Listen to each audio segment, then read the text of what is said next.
Keanu Reeves stepped onto the buzzing set of the Steve Harvey show in Atlanta, expecting laughs and light chatter. Steve Harvey greeted him with that signature grin, ready to steer the talk with humor and heart. But as Keanu sat down, his eyes caught the small crucifix dangling on Steve's chest, and something shifted. What started as a casual interview turned heavy fast. Keanu leaned in, voice low, and said, "Steve, can I share something I've never told anyone?" In that moment, Steve wasn't the host anymore. He was the one fighting tears. What Keanu revealed next would flip the script completely. Before we dive in, tell us where you're tuning in from. Love stories like this? Hit subscribe for more real, raw moments just for you. The Atlanta studio hummed with anticipation. The crowd had settled in, ready for a dose of entertainment, their energy light and easy. Steve Harvey strode out first, flashing that wide, familiar smile, clutching a stack of question cards like they were his shield. He'd built his name on comedy and charm, a man who'd clawed his way up from a rough childhood in Cleveland, Ohio, poor, overlooked, underestimated. Years of struggle had shaped him, from sleeping in his car to hosting his own show, and that little crucifix around his neck was more than jewelry.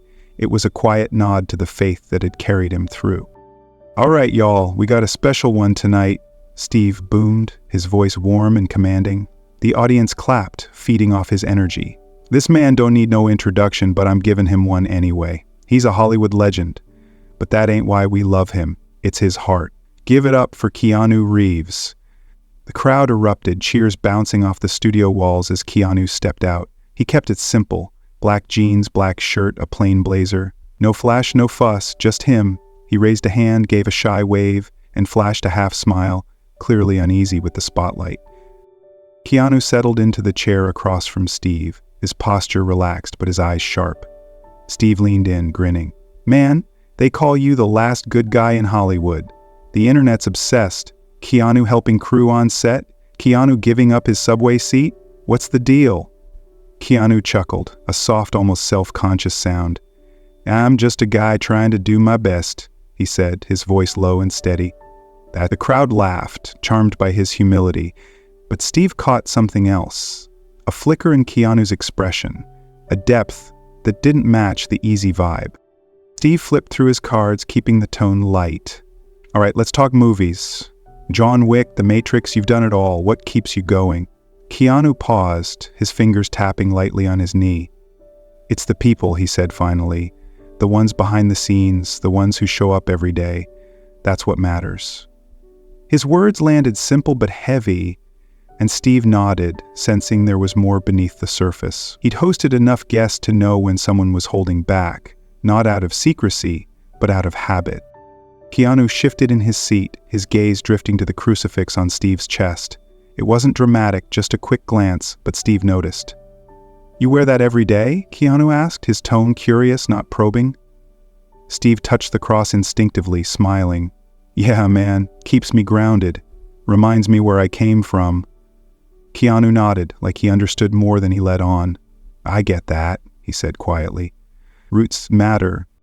The exchange could have stayed surface level, two guys swapping small talk on live TV, but Keanu's voice had an edge, a weight that pulled Steve in. "You know," Steve said, tossing his cards aside, "folks see you out there, doing good, staying real. How do you keep that up? Hollywood ain't exactly known for kindness." Keanu smiled faintly, almost to himself. "It's not about Hollywood," he said. "It's about what's right. You don't need a stage to do that." The audience clapped, but Keanu barely seemed to hear it. His focus stayed on Steve, like the crowd wasn't even there. Steve leaned forward, elbows on his knees. "Man, you're different. I've had a lot of guests, but you walk in here like you don't even know how big you are." Keanu shrugged, brushing it off. "I'm not big. I'm just here." That got a laugh, but Steve's eyes narrowed, picking up on the shift. Keanu wasn't just playing humble. Something was brewing. "All right," Steve said, pivoting. "Let's get real for a sec. You've been through it. Life, I mean. How do you stay this guy?" He gestured at Keanu, the man the world adored. Keanu's smile faded, not into sadness, but into something rawer. "You don't stay anything," he said. "You just keep going. one day at a time. His voice dropped, and the room stilled. Steve felt it. The air wasn't light anymore. It was charged, heavy with something unspoken. Keanu's eyes flicked to the crucifix again, then back to Steve. "Can I ask you something?" he said, almost hesitant. Steve nodded, caught off guard. "Sure, man, what's up?" Keanu took a breath, slow and deliberate, like he was stepping into uncharted territory. "That cross," he said, pointing lightly. "It's not just a thing you wear, is it?" Steve blinked, his hand resting over it. "Nah," he said softly, "it's who I am." For a moment they just looked at each other, two men who'd seen more than most, connected by something neither had named yet. Keanu leaned in, his voice barely above a whisper. "Steve, can I share something I've never told anyone?" Steve froze, the cards forgotten, the crowd a blur. "Go ahead," he said, his gut telling him this wasn't just another interview. Keanu's next words would prove him right. "If your heart's racing like ours, don't miss out. Subscribe now. We've got more stories of grit and grace coming tomorrow. Hit that button and stay with us." For a moment they just looked at each other, two men who'd seen more than most, connected by something neither had named yet. Keanu leaned in, his voice barely above a whisper. "Steve, can I share something I've never told anyone?" Steve froze, the cards forgotten, the crowd a blur. "Go ahead," he said, his gut telling him this wasn't just another interview. Keanu's next words would prove him right. Steve shifted in his chair, sensing the air thicken. He'd planned to keep it light, maybe toss out a joke, get Keanu laughing, but that plan was crumbling fast. "All right, man," Steve said, his tone softer now, probing. "You're known for being this guy, the one who gives up his seat on the subway, who looks out for the crew on set. People talk about it all the time. That real?" Keanu nodded, his eyes steady. "Yeah, it's real," he said, "but it's not a big deal. It's just the right thing to do." His voice was quiet, but it carried a weight that hushed the room. Steve tilted his head, intrigued. "The right thing," he echoed. "Most folks don't think like that. What's behind it?" Keanu paused, his fingers brushing the edge of his sleeve, a small, unconscious move that hinted at something deeper. "Everybody's fighting something," he said finally. "You don't see it, but it's there. A little kindness, it can turn their whole day around." The crowd murmured, a ripple of agreement, but Keanu didn't play to it. His focus stayed locked on Steve, like this was just for him. Steve leaned back, letting the words sink in. "You're saying it's that simple?" Keanu gave a faint smile, almost sad. "It's not simple," he said, "but it's what I've got." That hit Steve square in the chest. He knew a man didn't talk like that unless he'd walk through fire. He set his cards down, done pretending this was a script. "Okay," he said, voice low. "Let's go there. Where'd that come from? What's your story?" Keanu took a breath, slow and deliberate, like he was peeling back a layer he'd kept guarded. "I moved around a lot as a kid," he started. "Born in Beirut, Lebanon, then Canada. My dad walked out when I was little, left us to figure it out." His tone wasn't bitter, just matter of fact, but the crowd felt the sting. "My sister, she got leukemia, fought it hard. And me, I was just there, trying to hold on." He looked down for a second, then back up at Steve. "You learn early, nothing's promised." Steve's hand drifted to the crucifix on his chest, fingers resting there like it was an anchor. He didn't say anything, just listened, but his eyes were locked on Keanu, urging him to keep going. Keanu's voice dropped lower, softer, like the next part hurt to say. Then later, "Jennifer," he said, "my girlfriend. We lost our daughter before she was even born. Stillbirth. And then, 2001, Jennifer was gone too, car accident." He didn't linger on it, didn't milk the sympathy, he just laid it out, plain and brutal. When you lose the people you love, you get it. Nothing lasts. The room went dead quiet. No coughs, no shifting seats, just a collective breath held tight. Steve's throat tightened, his fingers pressing harder against the cross. He'd known loss too. Different, but real, and he felt Keanu's words like a punch. "Man," he said finally, voice thick. "How do you come out of that? Still you? Still kind?" Most people would have shut down. Keanu's eyes met Steve's, steady but raw. "You don't come out of it," he said. You live with it. Pain, it's a choice every day. It can harden you, make you cold, or it can make you softer, more open. I picked that. He shrugged like it was no big revelation, but the weight of it landed heavy. I didn't want to be the guy who stopped seeing people. Steve nodded slow, letting that settle. So, that's why you do it? The subway, the crew, all that? Keanu gave a small nod. Yeah, but it's more than that. I've seen how the world works, especially in this business. His voice sharpened just a touch. The people who keep it running, the grips, the stunt guys, the ones hauling gear, they're invisible. Paid less, worked harder, forgotten. I've got enough, they don't, so I share what I can. That struck a nerve with Steve. He'd grown up broke, scraping by, watching folks like his dad grind for nothing. You're talking fairness, Steve said. That's rare, man. Most don't notice. Keanu's jaw tightened. They should, he said. And it's not just Hollywood. People out there, losing homes, losing family, no safety net. No one's there when it falls apart. I've been there. You don't forget that. Steve's eyes softened, a flicker of recognition passing between them. You're saying you're paying it back. Keanu shook his head. Not back, just forward. I can't fix it all, but I can do something. That's enough for me. The crowd stayed silent, but you could feel it. They weren't just listening anymore. They were feeling him, every word cutting deeper. Steve leaned in closer, his voice dropping to match Keanu's. After all that, your dad, your sister, Jennifer, your kid, how do you not give up? How do you keep showing up? Keanu didn't answer right away. He looked at Steve, then at the crucifix again, like it was pulling something out of him. You don't, he said quietly. Not by yourself.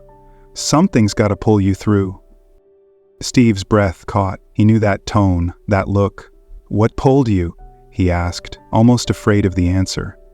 Keanu's lips pressed together, a shadow crossing his face. I'll tell you, he said, voice barely audible now, but it's not pretty. He leaned forward, elbows on his knees, and the room braced itself. Whatever came next, it wasn't going back in the box. Steve leaned in closer, his voice dropping to match Keanu's. After all that, your dad, your sister, Jennifer, your kid, how do you not give up? How do you keep showing up? Keanu didn't answer right away. He looked at Steve, then at the crucifix again, like it was pulling something out of him. You don't, he said quietly, not by yourself. Something's gotta pull you through. Steve's breath caught. He knew that tone, that look. What pulled you? He asked, almost afraid of the answer. Keanu's lips pressed together, a shadow crossing his face. I'll tell you, he said, voice barely audible now, but it's not pretty. He leaned forward, elbows on his knees, and the room braced itself. Whatever came next, it wasn't going back in the box. Keanu hesitated, his fingers curling into his palms. The studio lights felt too bright for a second, like they were prying into something he'd kept locked away. Then he looked up at Steve, eyes steady but fragile. Steve, he said, voice low and rough, can I tell you something I've never said out loud? Steve's heart skipped. He'd felt the shift coming, but this was different. He nodded, slow and sure, his throat tight. Yeah, man, lay it on me. The crowd went still, not a whisper, not a shuffle, just pure, held-breath silence. Keanu exhaled, long and shaky, like he was letting go of a weight he'd carried too long. It was a few years back, he started. Los Angeles, late night. I was alone, really alone. After Jennifer, after the baby, after everything just piled up. His voice cracked, but he pushed through. I couldn't sleep, couldn't eat. Didn't want to. I'd sit there staring at nothing, wondering if I even wanted to be here anymore. He didn't spell it out, didn't have to. The room knew what he meant, and it hit like a gut punch. Steve's hand tightened on the crucifix, his eyes locked on Keanu. He didn't interrupt, just let him talk, let him bleed it out. Keanu's gaze dropped to the floor, then flicked back up. I was scrolling on my phone one night, he said, just numb, trying to feel anything, and I landed on this clip, some random video on social media. It was you. Steve blinked, caught off guard, but he didn't move. Keanu kept going, his voice steadying. You were talking about faith, about purpose. You said, if you're still breathing, God's not done with you yet. The words hung there, sharp and alive. Steve's chest tightened. He remembered saying that years ago, in some off-the-cuff moment. He hadn't thought twice about it. Keanu's eyes softened, like he was seeing that night again. You were wearing that, he said, nodding at the crucifix. That exact cross. And the way you said it, it wasn't polished or preachy, it was real, like you'd been there. Like you knew. Steve swallowed hard, his fingers pressing into the metal of the cross. I was just talking, he managed, voice thick. Keanu shook his head, cutting him off gently. No, you were doing more than that. He leaned in closer, elbows digging into his knees. I played that clip over and over, 3-4 times. I don't know why, but something in me shifted. Not big, not loud, just enough. He paused, letting it sit, then looked Steve dead in the eye. Next morning I got out of bed, first time in weeks. Not because the pain was gone, because I felt seen. The crowd didn't move, didn't breathe. Some eyes glistened, some hands clenched tight. Keanu's voice dropped to a whisper, but it carried. You didn't know it, Steve, but you saved me that night. Steve's face crumpled, just for a second. A tear slipped down his cheek, unscripted and unhidden. He wiped it fast, but another followed. Man, he said, voice breaking, I was just speaking from the heart. I had no idea it hit you like that. Keanu's lips twitched into a small, sad smile. That's why it did, he said. You weren't trying to be anything. You were just you. That's what cut through. He sat back slightly, like the confession had taken something out of him, but his eyes never left Steve. I've carried that with me ever since. That moment, it's why I'm still here. Steve's hand shook as he touched the crucifix again, his breath uneven. You telling me my words? My words? Pulled you back? Keanu nodded, simple and sure. Yeah, they did. Steve let out a shaky laugh, part disbelief, part awe. I've hosted a lot of people, man. I've said a lot of stuff.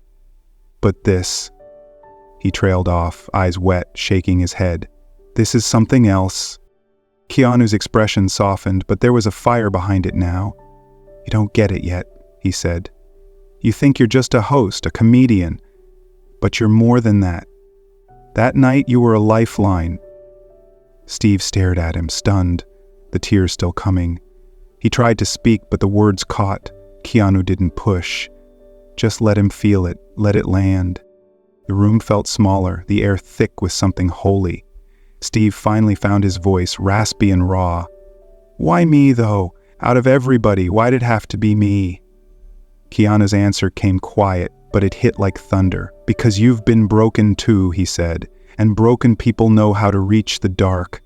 Steve's lips trembled and he pressed a hand to his chest, like he was holding himself together. Keanu leaned forward again, his voice steady now, deliberate. I've never told this to anyone, he said, not a soul. But sitting here, looking at you, I had to. You need to know what you did. Steve's eyes locked on his, wet and wide. And I'm not done, Keanu added, a new edge in his tone. There's more. Something you need to hear.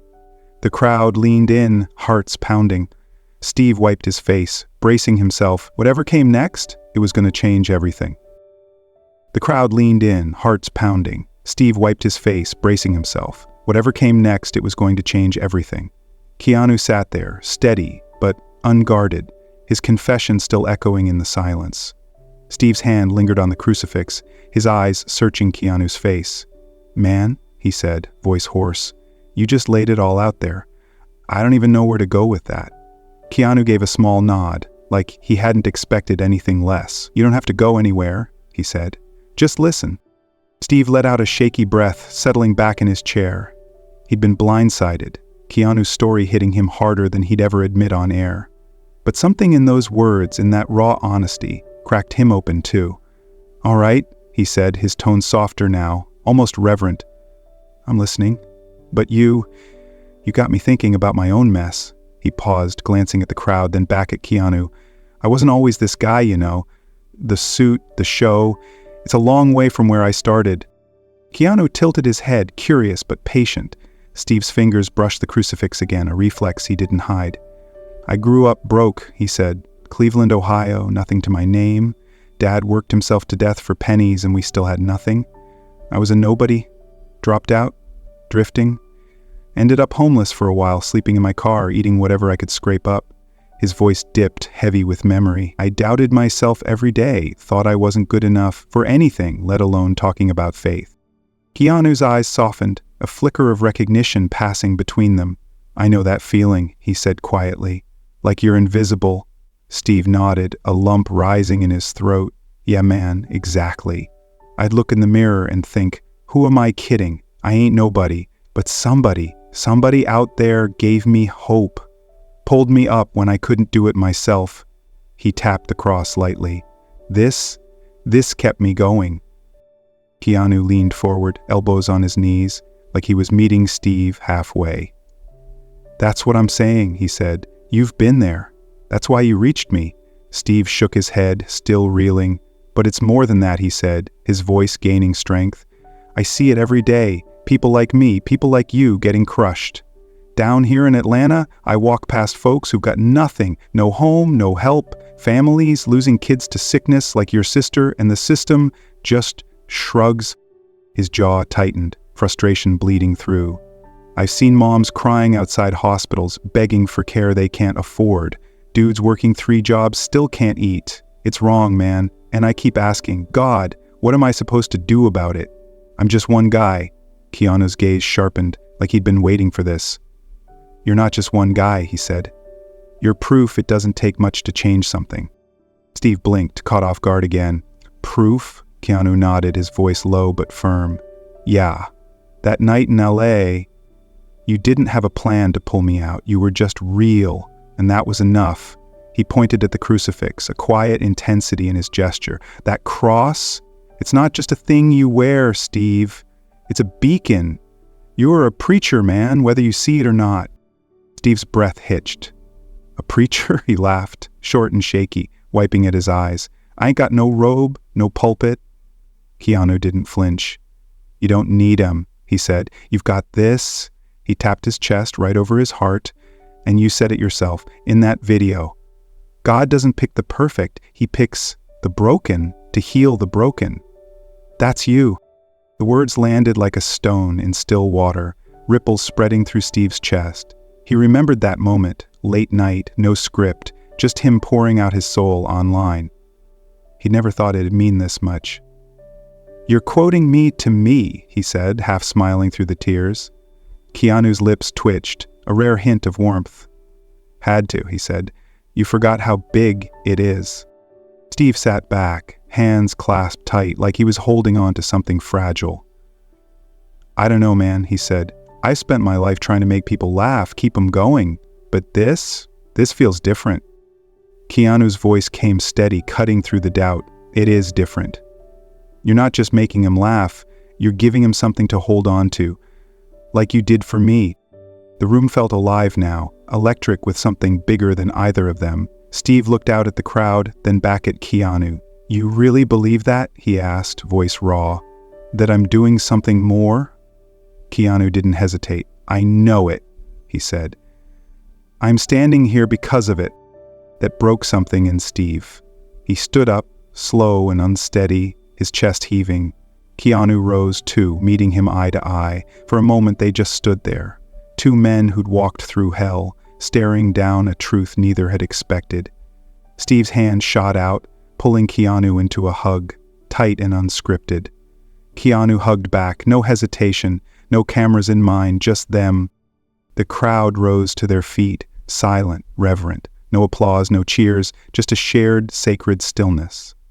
Steve's voice cracked as he pulled back, still gripping Keanu's shoulders. Man, I don't deserve this, he said, tears streaming free. Keanu shook his head, firm. You don't get it, he said. You earned it. Not with a stage, but with your scars. Steve's hand found the crucifix again, trembling. What now? He asked, almost to himself. Keanu's answer came quiet, but it carried. Now you keep going, he said.